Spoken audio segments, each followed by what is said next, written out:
Welcome to episode 2 of Ramayana short stories for kids. ఈ రోజు మనం రామాయణం అసలైన కథలోకి వెళ్ళిపోతున్నాం. అనగనగా కోసల దేశం అనే ఒక పవర్ఫుల్ కింగ్డమ్ ఉండేది. దానికి క్యాపిటల్ వచ్చి అయోధ్య.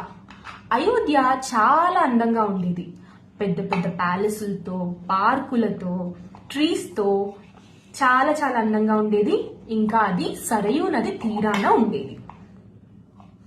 అయితే కోసల దేశానికి రాజు దశరథ మహారాజు. దశరథుడు చాలా బ్రేవ్ అండ్ వైస్ కింగ్డమ్ ని ఎంతో హ్యాపీగా, న్యాయబద్ధంగా, తెలివితేటలతో పరిపాలించేవాడు.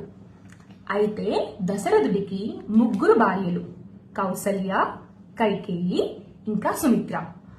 ఇన్ని ఉన్నా కానీ దశరథుడు ఆనందంగా లేడు. ఎందుకో నెక్స్ట్ ఎపిసోడ్ లో చెప్తాను.